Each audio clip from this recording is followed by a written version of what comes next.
Is it quiet comparatively to like music or background noise or anything like that, or is it just quiet in general? Like a different mic.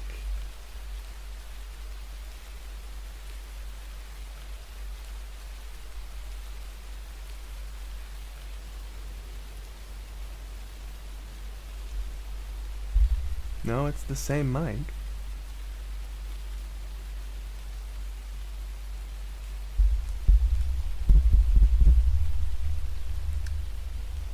It's it's supposed to be. I mean, like if you can hear the thumping, that's this mic.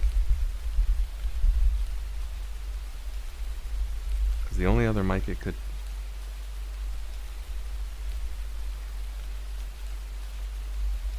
Interesting.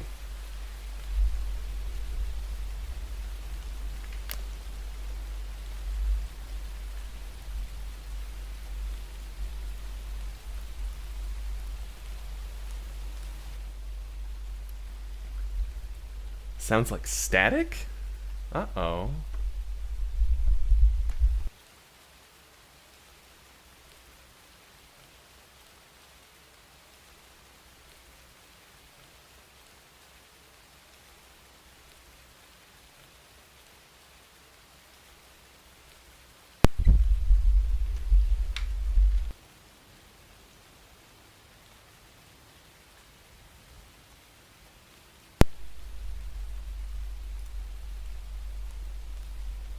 Okay.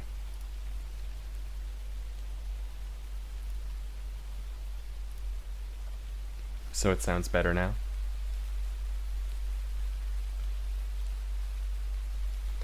I'm going to continue talking for a little while just to make sure. I did turn down the rain a little bit. A little, yeah? A little? Okay.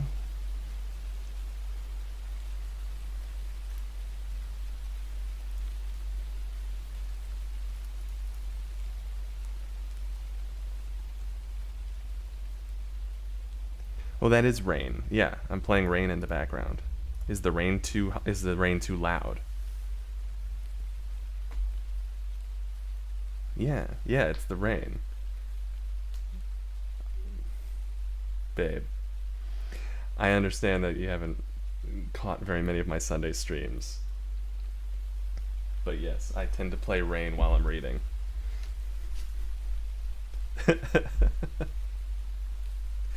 So I've turned the rain down a little bit more. And it makes sense that it would be a bit louder because I do have it a bit louder because I'm trying to balance the audio that I hear in my headphones whenever I'm playing games and the audio that y'all hear, which would include, excuse me, turning up the desktop audio and things like that. So I understand if that ended up distorting the rain sounds or making it sound a bit louder compared to what I was saying. Going back to no, come back. No, you don't have to leave.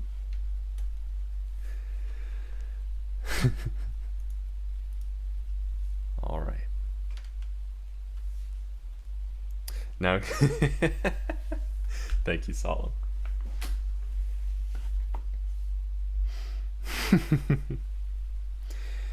So, oh,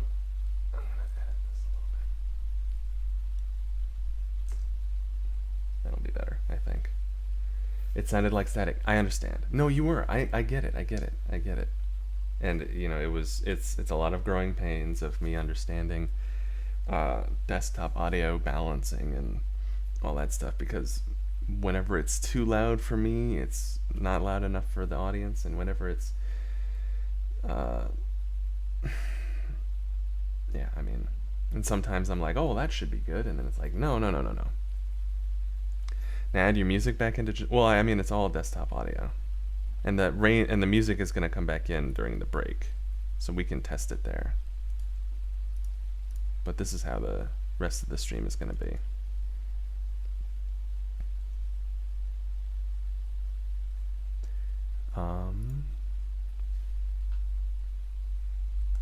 You don't need no.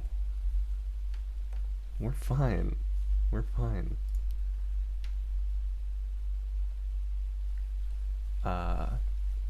be excited, y'all. Pretty sure I had the same reaction she did at first. It's like, okay, that was weird. Why is it staticky?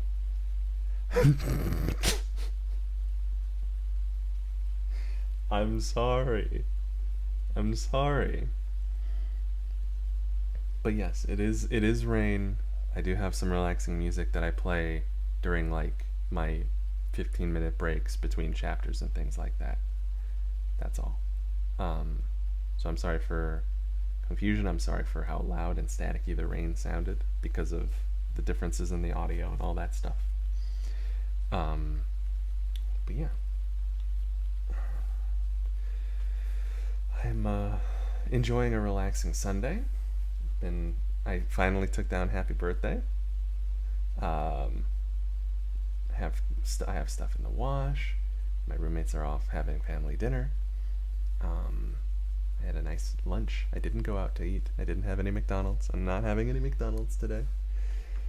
Good for me. And we should be calmly excited because we're on book 20 out of 24 of the Illiad, which means if everything goes well today and next week, we'll be done with the Illiad and moving on to the Odyssey, or taking a break from this epic and maybe reading some Sherlock Holmes in between. So that would be nice. Could have said he had music on the sound of rain. I mean, well, I know, well, but like, that's literally how it's been every Sunday, though.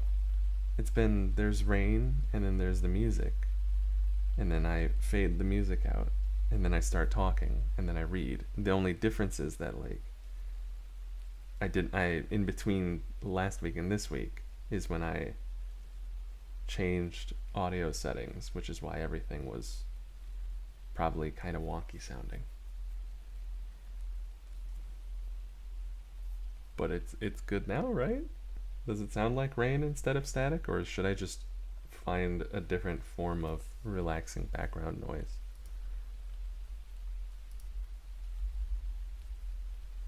Or should I just go into reading? Did I...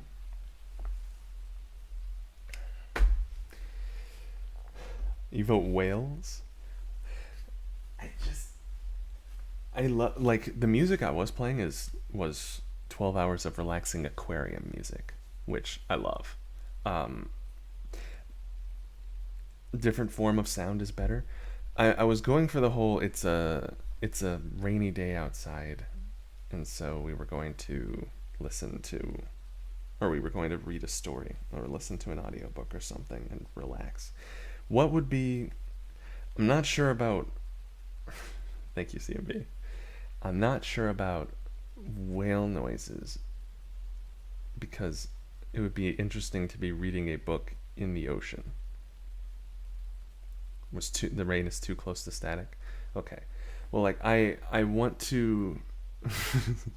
I want to provide a background noise or music that would be fitting for story time. Does anybody have any... This rain sounds like static? Okay. Let me try one thing. No, it's at best quality, which is interesting because this is what I've been using. I've been using this. So the fact that it's different now is very interesting to me. But that's okay. We'll find... Maybe we'll try a different rain. No, normally on mobile. Gotcha. How about this? Nope. Hush.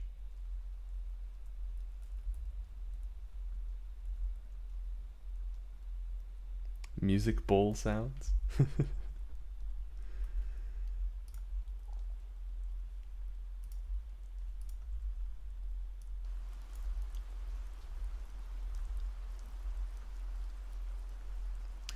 With the headset, I gotcha. Does this sound more like rain.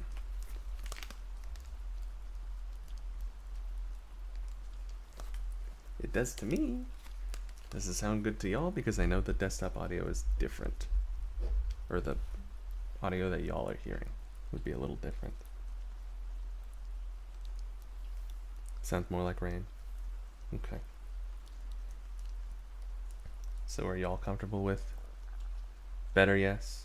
Is this a good volume? Does it need to be turned up? Because this is about how I'm going to be talking the entire time. So if it's too loud, too soft, we can work that out. I'm going to go grab my water because that's going to be important. And I'm foolish.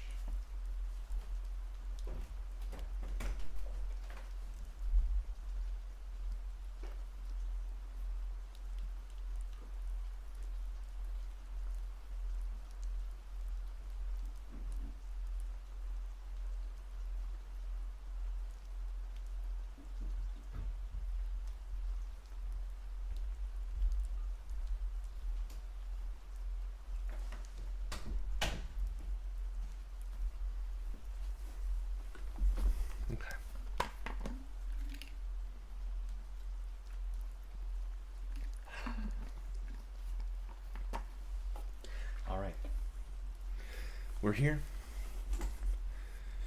We have everything pulled up. A babbling brook in the background. Was it too loud? Was it nice? How did that work out?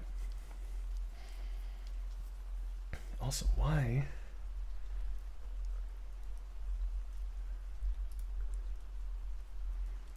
Okay, it says I just keep getting interesting like red squares when it should be green.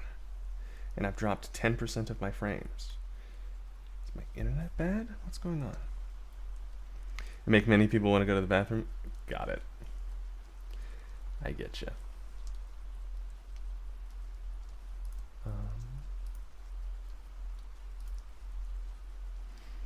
Okay.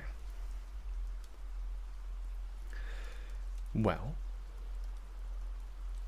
you thought that was my internet? Oh no. Why is everything so silly?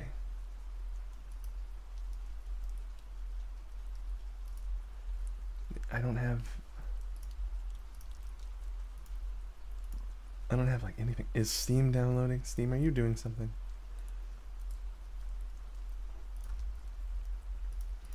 No. Is my internet just bad? What's going on?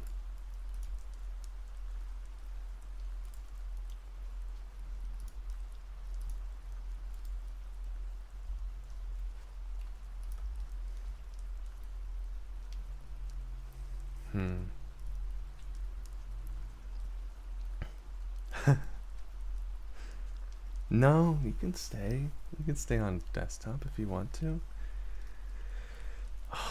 Why is it being silly? Dropping 10% of frames at being live 20 minutes. We haven't even started reading yet. I feel foolish. Why are things being weird?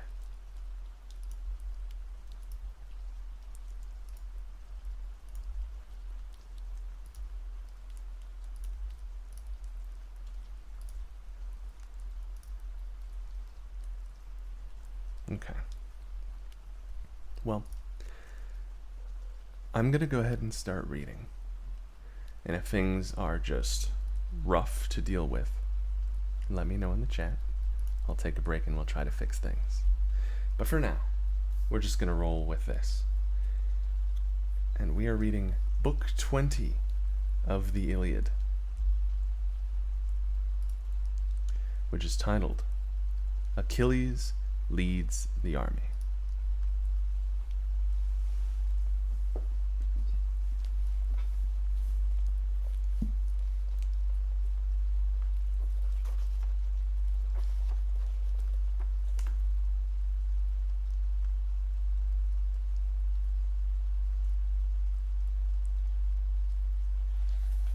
Give me a moment.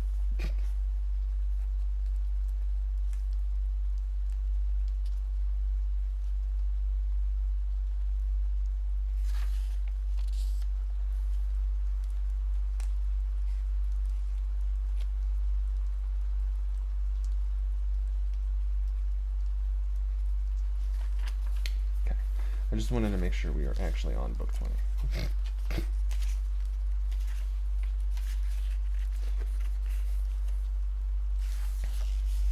Right, so last time Agamemnon and Achilles finally made peace, a good 340 pages into the book. And now we're finally having Achilles back at the front. He's actually going to fight in the Trojan War that he sailed all this way to be a part of. Achilles leads the army. Book 20. Zeus allows the gods to enter the battle. So, around you by the beaked ships, insatiable Achilles, the Achaeans readied themselves, and the Trojans likewise, opposite in the plain, holding the higher ground. Meanwhile Zeus sent Themis from the peak of many-ridged Olympus to call the divinities to assembly, and she quickly gathered them from every quarter to his palace. Every stream was there except Ocean, and every nymph of the lovely woodlands, the river springs, and the grassy meadows. They all came to the cloud-gatherers' halls, and seated themselves beneath the marble colonnades Hephaestus had built so skillfully for Father Zeus. Nor did Poseidon, earth-shaker, ignore the goddess's call. He rose from the sea to join the gathering in Zeus's house, and seated in the midst asked about Zeus's intentions. "Why have you called us all together, Lord of the Lightning? Are you planning something new for the Greeks and Trojans, now they are on the point of joining battle?"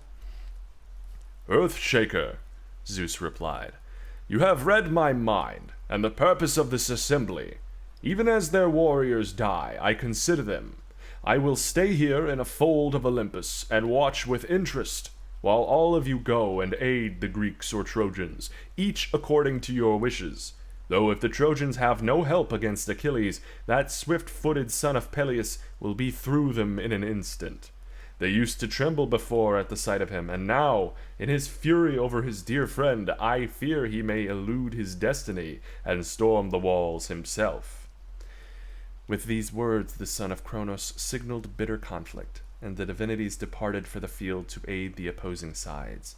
Hera headed for the ships with Pallas Athena, Poseidon, encircler of earth, Hermes the helper, he of quicksilver mind, and Hephaestus the lame, with his powerful shoulders, his withered legs still moving nimbly. Meanwhile Ares of the gleaming helm took the Trojan side, with Phoebus of the flowing locks, Artemis the archer, Leto, Xanthus' stream, and laughter-loving Aphrodite. Now, in the absence of the immortals, the Greeks led by Achilles, whom they had missed so terribly in battle until now, had seemed triumphant, for the Trojans shook in every limb at the sight of the swift-footed son of Peleus in his shining armor, that peer of man-killing Ares. But once the divinities had entered the throng, and Strife, the great warmonger, rose among them, Athena called out, now from the trench beyond the Greek wall, now on the echoing shore, uttering her ringing cry.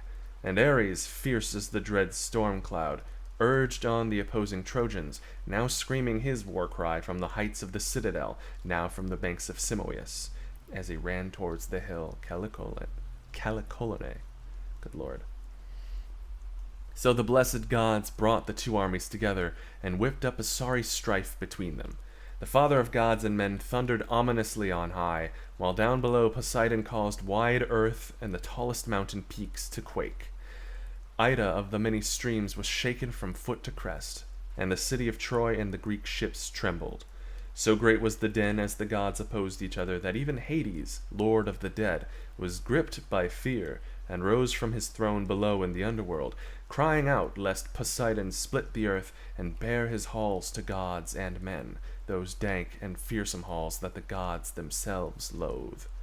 Great was the din now as Lord Poseidon opposed Apollo and his winged shafts, while bright-eyed Athena challenged Enyalius, as Artemis, the far-striker's sister, huntress of the sounding chase, she of the golden arrows opposed Hera, as Leto stood against great Hermes the helper, as the mighty deep-swirling river, whom gods call Xanthos, and men Scamander, countered Hephaestus. Apollo rouses Aeneas. I'll take this moment to ask how the stream is going.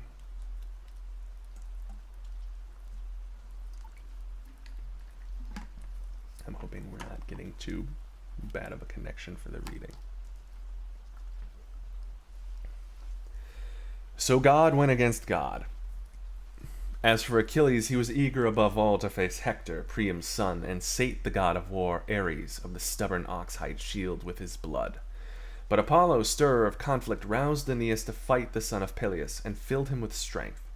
Likening his voice to that of Lycaon, son of Priam, he spoke, "Aeneas, counselor of the Trojans, what has become of the threats you made as you sat drinking with the other princes to fight Achilles face to face?" Good, thank you, Tori. "Lycaon," Aeneas replied, "why urge me to fight the brave son of Peleus when I reject any such idea? It would not be the first time I confronted swift-footed Achilles. He chased me from Ida with his spear when he raided our herds and sacked Lyrnessus and Pedasus. Zeus saved me then, giving me strength and speed, or I would surely have fallen to Achilles and Athena. She went before him, a saving light, rousing him to kill the Leleges and Trojans with his spear. No warrior can face Achilles in combat. Some immortal always goes by his side to ward off danger. His spear is true and never falls to earth without piercing human flesh. Yet if the gods allowed fair play, he would not beat me easily, even though he thinks himself a man of bronze."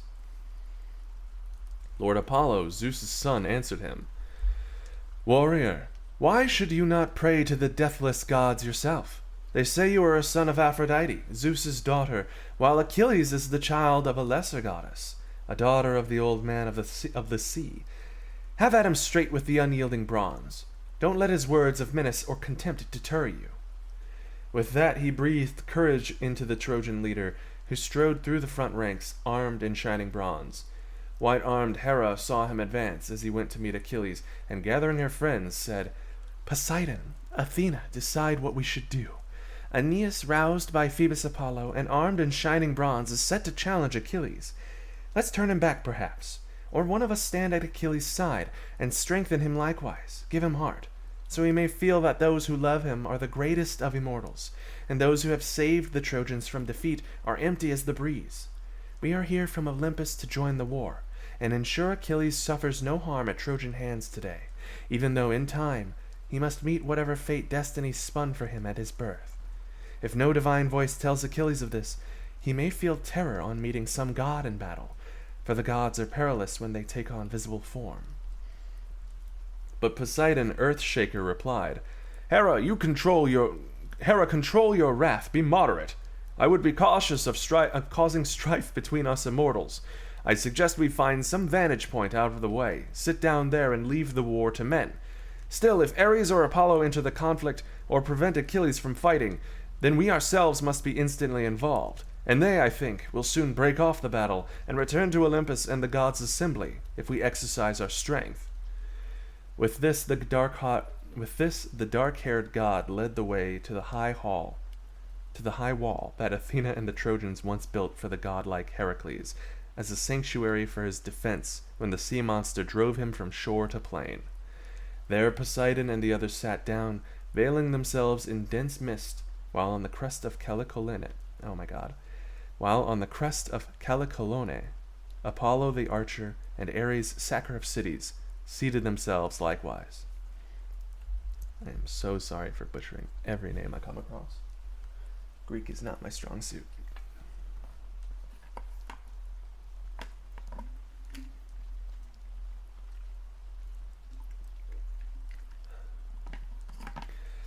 Achilles and Aeneas meet in battle. So the immortals on either side sat scheming, yet reluctant to initiate sad conflict, despite the urgings of Zeus on high. Meanwhile the whole plain filled with men and horses and shining bronze, and the earth rang under their feet as they advanced. Between the two armies their two champions met, ready to do battle, Aeneas, son of Anchises, and noble Achilles. Aeneas threatened first, his heavy helmet nodding, his glittering shield covering his chest, brandishing his bronze spear. Achilles charged towards him like a lion, one that a village combines eagerly to kill. The lion passes by, indifferent at first, but when a youth agile in a fight strikes it with a spear, it roars and gathers itself, jaws foaming, its powerful spirit groaning within, lashing its ribs and flanks with its tail, rousing itself to fight. Then rushing with glaring eyes to the attack, plunging in fury among the foremost, either to kill or be killed. So Achilles, in his fury, was driven by his high heart to attack brave Aeneas. When they were close to one another, fleet-footed Achilles called to Aeneas, "Why do you come from the ranks to challenge me, Aeneas? Do you hope by fighting me to hold power among the horse-taming Trojans and replace Priam? He will not give way to you, even if you should kill me, since he has sons and is strong-willed, not a man to change his mind. Or perhaps the Trojans have offered you a prime piece of land, a fine tract of plowed fields and orchards, as a prize if you slay me. That, I think, you may find hard to do. Do I not recall a previous time when you ran before my spear, all alone, abandoning the herd, running for dear life down the slopes of Ida? I don't remember you once looking back. You fled to Lyrnessus, but I sacked the place with the help of Father Zeus and Athena, and I led away the women and robbed them of their freedom, though you yourself were saved by Zeus and the other gods. Yet I think they'll let you die today, not save you as you think. Go back to the ranks, I urge you. Don't try to face me now, to your detriment. Even a fool can learn from the past." Aeneas answered him, "Son of Peleus, I am no child frightened with words. I know how to speak myself, both truths and taunts. We know each other's pedigrees and parents, and though I have never set eyes on yours, nor you on mine, we have heard the tales men have told of them. They say you are peerless Peleus' son, and your mother is long-haired Thetis, the sea's daughter, while I boast brave Anchises for my father, and Aphrodite herself is my mother. One pair or the other shall mourn a dear son this day. For I say we shall not part and leave the field without exchanging more than these childish words. But if you wish to know my whole lineage, well known though it is, then Zeus the cloud-gatherer's son Dardanus founded Dardania, before sacred Ilium was built in the plain, when the race still lived on the slopes of Ida of the many streams. Dardanus' son was Erichthonius, wealthiest king on earth, with 3,000 mares grazing in his water meadows, nurturing their tender foals. The north wind, enamored of the mares as they fed, took on a black-maned stallion's form to cover them, and 12 foals were born, that when they traveled the earth, yielder of grain, could gallop over the tops of the ears of corn without breaking them, and when they crossed a wide arm of sea, could skim across the tops of the gray salt breakers.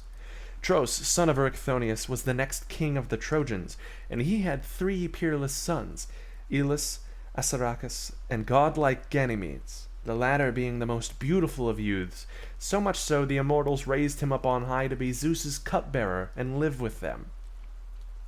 Ilus begot peerless Laomedon, and he had sons in turn, Tithonus, Priam, Lampus, Clytius, and Hicetaon, scion of Ares.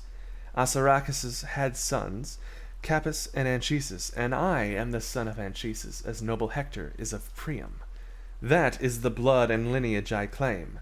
As for prowess, almighty Zeus grants more or less of that as he sees fit. Now let us cease from childish talk, now that he's, told you his entire life story. Here in the midst of war, we could both utter insults enough to sink 100-bench sailing ship.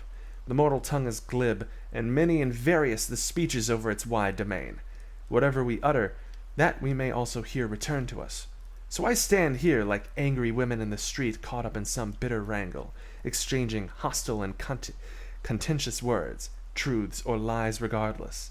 Such is my desire for glory. Your words will not deter me from fighting you man to man. So come, let us try our bronze-tipped spears. I wonder what's going to happen in this next part.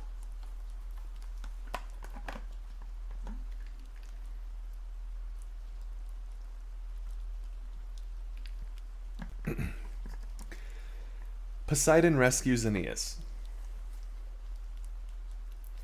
Aeneas then hurled his great spear against Achilles' formidable and unearthly shield, and the metal rang. The son of Peleus, alarmed, held the shield away from his body with his strong hand, thinking brave Aeneas' long-shadowed spear would pierce it, a ridiculous fear, forgetting that the gods' fine gifts of weapons are hard for mortal men to conquer or avoid. Though the heavy spear sank in, a layer of gold set there by Hephaestus held it. The lame god had welded 5 layers, 2 of bronze, 2 inside of tin, and 1 between of gold. Excuse me. Though Aeneas drove the spear through the first 2, there were 3 left, and the ash spear was stopped by the gold. Achilles now cast his long-shadowed spear, striking Aeneas's well-balanced shield on the rim, where the bronze and oxhide backing were thinnest. The shield rang as the shaft of Pylian ash pierced it, stripping 2 layers away. As Aeneas, crouching, thrust the shield from him fearfully, both flew over his back, and the spear struck in the earth, its fury spent.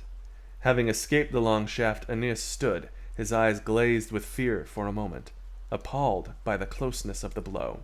But Achilles gave his war cry and attacked furiously with his keen sword. Aeneas grasped a stone, a great feat, since it was one that no 2 men of our day could lift, yet he wielded it easily alone.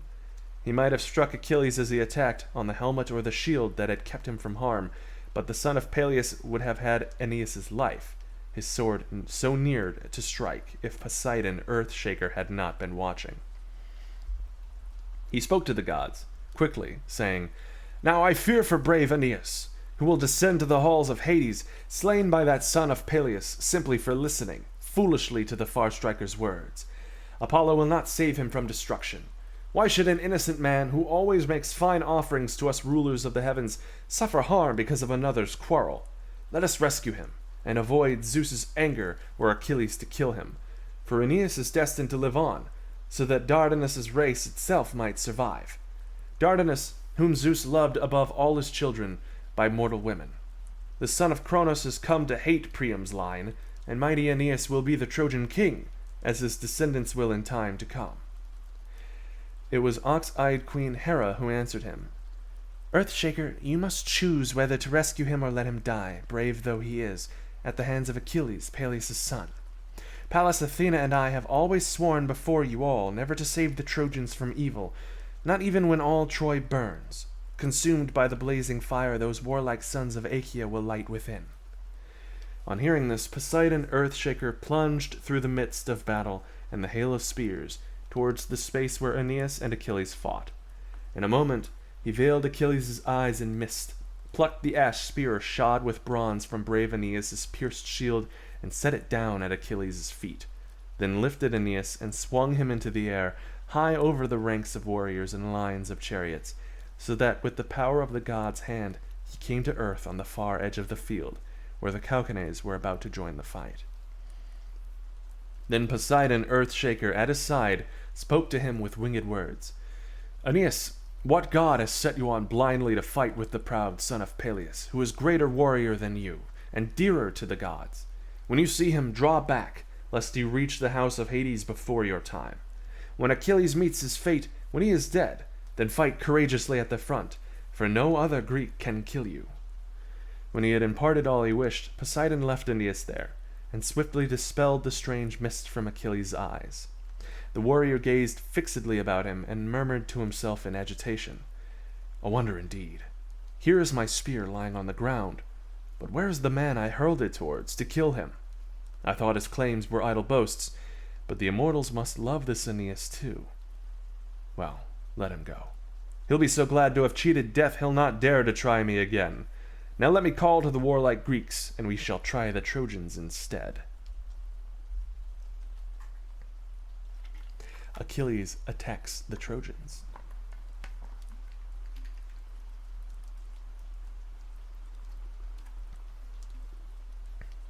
Oh, thank you. Thank you for the hydrate, Hayden. Yeah, you made me do that. So saying, Achilles ran along the line, calling to all the Greeks, "Noble Achaeans, don't stand there waiting for the enemy. Rouse yourselves for battle, and each pick out your foe. Strong I may be, but they are in such numbers it is hard even for me to fight them all.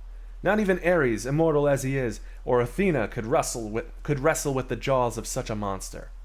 But what a man can do with swift foot and strong arms, I will attempt. I'll not be idle.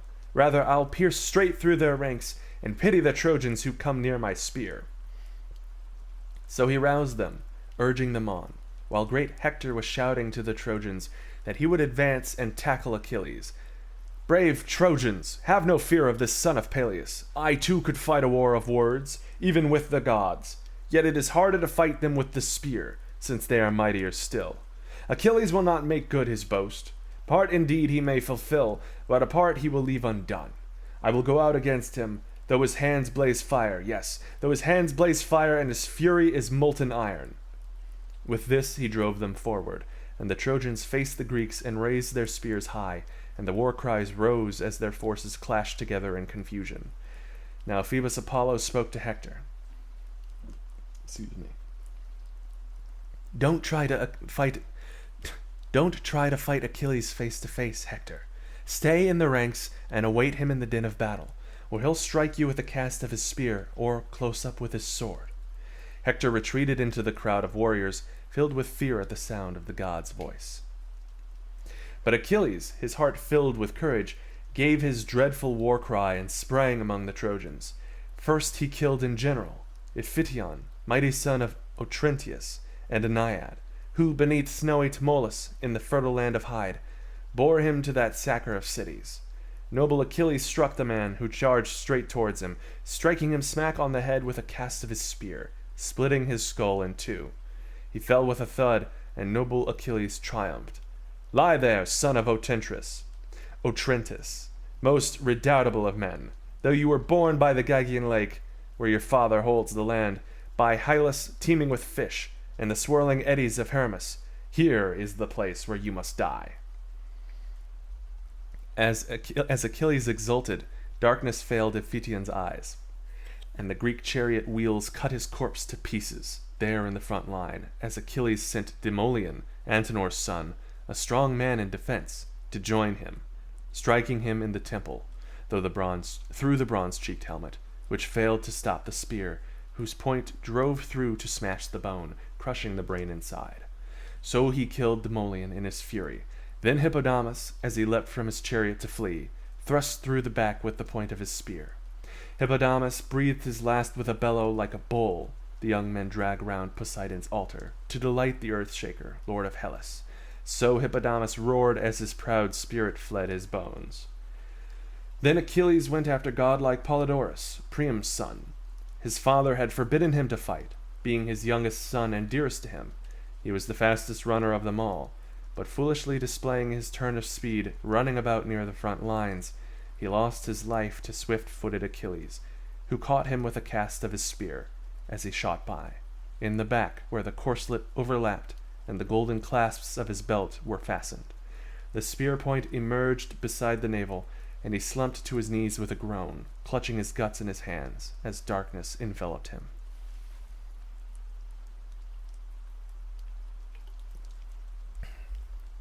Apollo rescues Hector. Hector saw this, and his eyes misted over, and unable to endure the waiting, he ran like fire to challenge Achilles, brandishing his keen spear. Achilles sprang towards him, saying exultantly to himself, Here's the man who wounded me most, who killed my dearest friend. Now here's an end to dodging one another down the lines." With a fierce gaze he called to Hector, "Come on, and find the toils of death the sooner." But Hector of the gleaming helm answered, fearlessly, "Son of Peleus, I am no child frightened with words. I know how to speak myself, both truths and taunts. I know you are a greater warrior than I, yet it lies in the gods' hands whether I, though the lesser man, will kill you with my spear, which has proved sharp enough before now." So saying, he balanced his spear and hurled it, but Athena, with her merest breath, deflected it from great Achilles, so that it returned to noble Hector and landed at his feet. That's a pretty strong breath. Then Achilles, in his eagerness to kill him, leapt forward with a dreadful cry. But Apollo shrouded Hector in dense mist and snatched him away, as a god can easily do. 3 times fleet-footed Achilles ran in vain at the empty mist with his bronze spear. As he flailed about him like a demon, for the 4th time, he cursed Hector with winged words. "Once more, you cur, you cheat death, by a hair's breadth. Phoebus Apollo saves you once more, the god you must surely pray to before you dodge the spears. But I promise to make an end of you when we meet again, if some god will but aid me too. For now I'll kill whoever I can catch." Achilles rages among the Trojans against the machine. With this, Achilles pierced Dryops in the neck with the thrust of his spear, and Dryops fell at his feet. Leaving him, he disabled Demuchus, Philetor's son, with a blow from his spear in the knee, then struck him with his long sword and robbed him of his life. Then he hurled the sons of Bias, Lauganus, and Dardanus from their chariot, one with a spear cast, the other with his sword in close combat. Tros, Alastor's son, ran to clasp his knees, begging in his folly to be spared, to be captured alive, for Achilles to take pity on a youth of his own age and not kill him. He should have known Achilles' harshness. No soft heart or tender mind had he, fierce in his fury. As Tros, in his eagerness, tried to clasp the warrior's knees, Achilles pierced his liver with the sword and spilled it, the dark blood drenching his body, darkness enfolding him as he breathed his last. Then Achilles struck Mulius with his spear, the spear blade passing through his head from ear to ear. Next he killed Echeclus, son of Agenor, striking him on the head with the sword, his blood heating the blade, dark death and remorseless fate veiling his eyes. Then he pierced Deucalion's arm with the bronze spear point, where the sinews met the elbow joint, and Deucalion, trailing the spear, waited on death. Achilles struck his head from his neck, sending the helmeted head flying. The marrow welled from the vertebrae, and the corpse fell to the ground. Achilles ran after Rigmus, the peerless son of Paros, from fertile Thrace. He struck him in the center of his belly with his spear, transfixing him, and he fell from his chariot. Then Achilles toppled Ereithos, Rigmus' squire, striking him in the back with his spear, as the charioteer wheeled his panic-stricken horses. Achilles ranged everywhere with his spear, like a conflagration racing through the deeply wooded gullies on a parched mountainside, its whirling flames driven by the wind through the close-packed trees, and with the force of a god he beat down those he killed till the black earth ran with blood. Proud Achilles' horses trampled dead men and shields alike, as grain is swiftly trampled under the feet of the broad-browed, bellowing oxen a farmer yokes to tread white barley on a stone threshing floor. The axle and the chariot rim were black with blood, thrown up by the hooves and the wheels, as the son of Peleus pressed on to glory, his all-conquering arms spattered with gore. And that's the end of book 20. All right, Tori, thank you for the lurk. Thank you for sticking around and hanging out. I appreciate it. And on that note, we have books 21, 22, 23, and 24 to go. Dana, thank you very much for contributing more points to the Hot Golem Stream Challenge. I appreciate it. Allow me to update this very quickly. How many pages was that? It was a short chapter.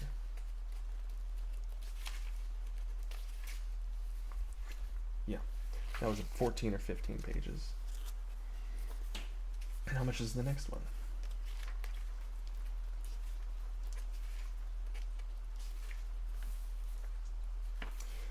About the same.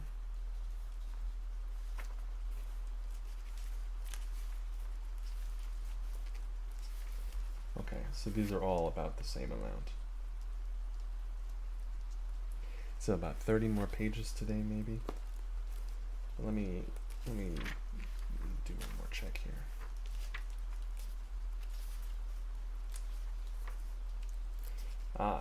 This is a fairly long book. 23 is fairly large. 25 pages. And then the last book would be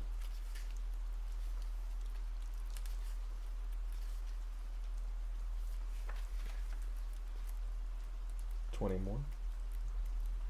Okay, so we're definitely going to read the next two books today.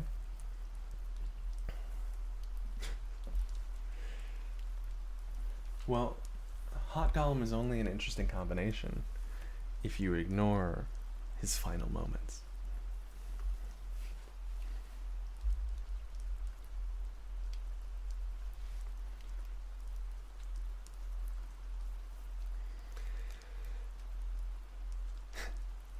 So, because the last two books are about 20 pages each, It's a good chunk of reading still to do. I'm definitely going to try to read book 21 and book 22 today, so that next week we can read those two books, and that'll be the end of the Iliad. So, for free fun, yeah. So in which case, I'm going to go ahead and set up a break. I don't think I need the full 15, so we'll go with a 10, especially since we started late, because I was trying to work other stuff out. So we'll get a good 10-minute break in. Actually, it's close to the hour. We'll reconvene with a 12-minute break. We'll jump back in at 6 Central for me with the next book. So yeah, I'll see y'all then.